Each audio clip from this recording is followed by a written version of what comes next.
Which light-hearted robot romp had an awful instance of brownface? Which classic space opera turned Arabic nomads into savage stereotypes? Stick around to learn which science fiction movies haven't aged well at all.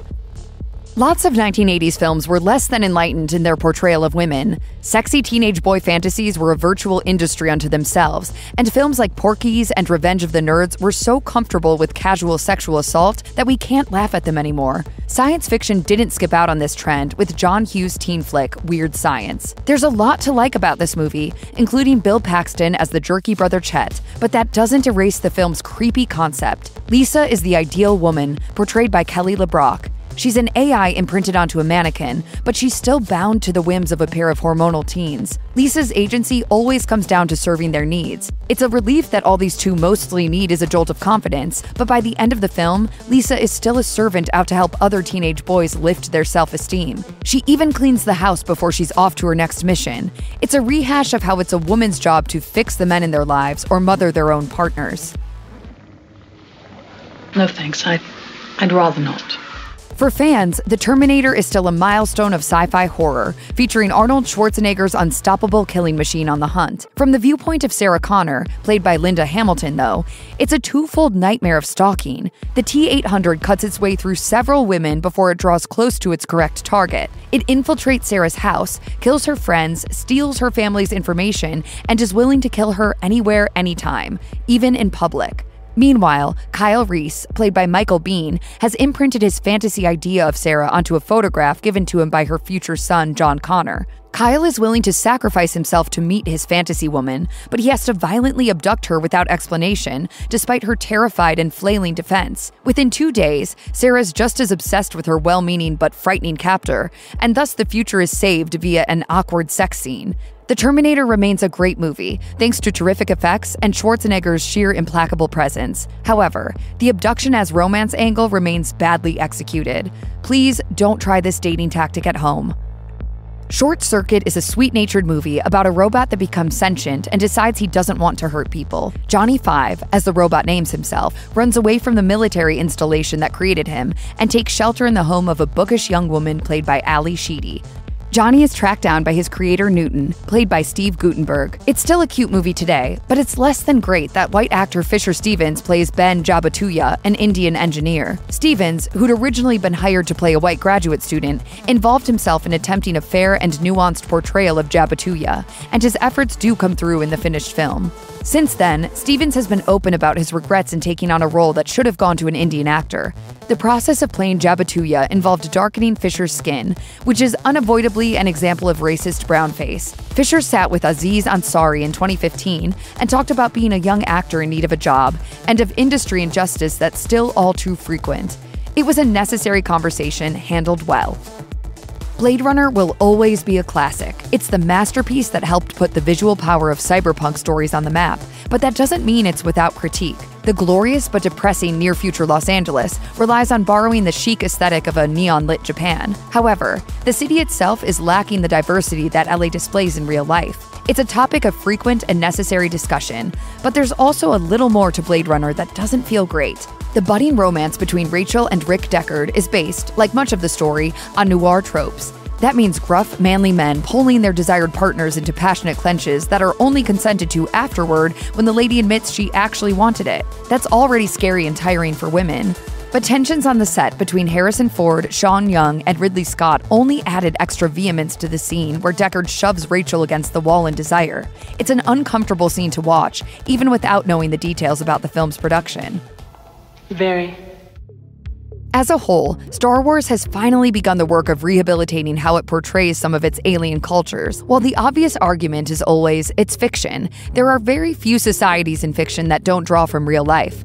Like George R.R. Martin's Dothraki, who borrowed elements from Mongolian history, A New Hope also took its inspiration from nomadic cultures. The Tuscans were designed around the Bedouins, Arabic nomads with centuries of complex history. In A New Hope, the Tuscans were relegated to savage stereotypes, raiders that stole from the villages encroaching on their territory. Star Wars has since worked hard to fix the portrayal of Tatooine's indigenous culture. This has been seen in the Legends novel Kenobi by John Jackson Miller, as well as both The Mandalorian and the Book of Boba Fett. Tamora Morrison went the extra mile to add Maori elements to the tribal culture, and deaf actor Troy Katsur gave the Tuskens a real language.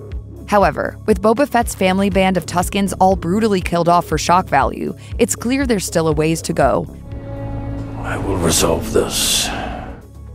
Campy classic Barbarella brings a French comic book to life, with Jane Fonda as its title character. As a story that leans all the way into its sexiness, we're not here to pick on this flick for being too horny. That'd be like being mad at pizza being cheesy. No, Barbarella portrays sexuality with the literal innocence of angels. It's pretty healthy overall, except for one scene that puts a sour taste on the whole affair. Late in the film, Barbarella is searching for Dr. Durand, the villainous figure that could ruin Earth's era of peace. As she gets close to her target, she falls into a trap set by the disguised baddie, and he's prepared to kill our heroine off. The method? A machine intended to end life via excessive pleasure. It's the only situation where Barbarella can't reasonably consent to what's going on, meaning that Durand intends this machine to rape a woman to death. The innocent Barbarella does survive the ordeal, of course, but it's a pretty dark moment in an otherwise light film. Starring James Caan and Mandy Patinkin, Alien Nation is Hollywood's best science fiction homage to In the Heat of the Night.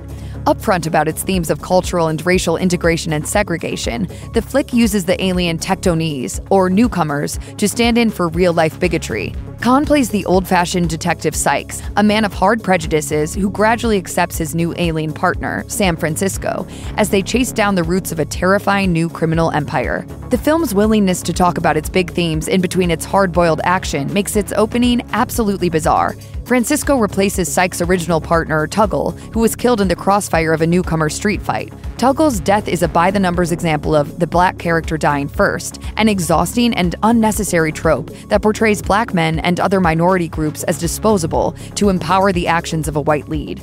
It's a big mistake that leads to the movie trying to make its case about the cruelties of racism without the presence of any major black leads at all. Two names ought to inspire rage in any Transformers fan, and we don't mean Michael and Bay. One name is Skids, the other is Mudflap. Appearing only in Revenge of the Fallen, these characters are a stew of horrible stereotypes based on blackface minstrelsy. To this day, the franchise is still marred by the way its producers, Roberto Orci and Alex Kurtzman, director Michael Bay, and even the voice actors passed around this mistake like a hot potato. Skids has a gold tooth mashed into his messed up grill, and Mudflap speaks in a mutilated version of AAVE, African American Vernacular English. The pair are depicted as uneducated, semi-illiterate, and chunky. It's hard to miss what they're intended to resemble, and there's nothing good about it. The live-action Transformers movies are full of immature gags that are a staple of Bay's style of filmmaking. Still, these two robots remain the worst thing about a franchise that's long since veered off the road of good taste. Many Ghostbusters fans have grown up with the franchise since the first movie's premiere in 1984. It's a sci-fi comedy classic, starring Bill Murray in the prime of his career, and it's comfort food we can't ever quite recreate. The franchise is back and looking great, but as wonderful as the original movie still is, it's not perfect. Some movie fans were rightfully upset about 2020's Wonder Woman 1984, and the way it treated Steve Trevor's storyline. A similar scenario mars Ghostbusters, only worse. Dana, played by Sigourney Weaver, and her nerdy neighbor Lewis have their bodies hijacked by demons. To release Gozer the Gozerian, the Keymaster and Gatekeeper must mate. The act itself isn't seen, but the implications are clear in how both of them look afterward, along with their sexually suggestive titles. The body swap trope may be a hallmark of 80s comedy, but it's not a trope we need to keep promoting or protecting. Stop that! Predator remains one of the manliest movies in history, a chart topper of studly do-right action, matched only by films like The Northman and Gladiator. This tightly paced jungle cruise pits a group of military men against an alien hunter that's already wiped out a squad of Green Berets and a whole lot more. Only Arnold Schwarzenegger is a bad enough dude to fight this thing one-on-one and possibly survive. The behind-the-scenes work on Predator was just as beefy, with the cast doing their best to one-up each other. It shows on the screen. No one will ever take this film off the list of coolest movies of all time, although its insistence on its own manliness goes overboard when Jesse Ventura's character, Blaine, casually drops the F-slur when his teammates don't want to share his tobacco chew. It's not a moment that completely ruins the movie, but today more than ever, that bigoted remark reeks of the kind of insecurity that we've long since gotten tired of. Denzel Washington is capable of being in some bad movies, but he always turns in a good performance. However, in 1995, he was outclassed by an early Russell Crowe in the so awful it's fun Virtuosity. Crow understands the assignment perfectly, playing an AI loaded up with the recreated minds of every serial killer his creator can cram onto a high-capacity USB. As Sid 6.7, Crow chews up the scene once he's loose, and he's at his hammy best when he takes a nightclub hostage. Virtuosity gets out of hand early on when Sid's creator convinces another scientist that he can upload his favorite VR sex program onto a cutting-edge android body. It's another riff on weird science, in that this socially stunted figure doesn't think about his creation as a person, just something to be used. It's a motif that Ex Machina later explores with a lot more thoughtfulness, but here it's just another gross example of how some men prefer their women to not have any thoughts of their own. This scientist does pay for his lust when Sid comes out of the vat instead of his sex bot, but it's still unnecessary objectification. Check out one of our newest videos right here. Plus, even more SlashFilm videos about your favorite stuff are coming soon. Subscribe to our YouTube channel and hit the bell so you don't miss a single one.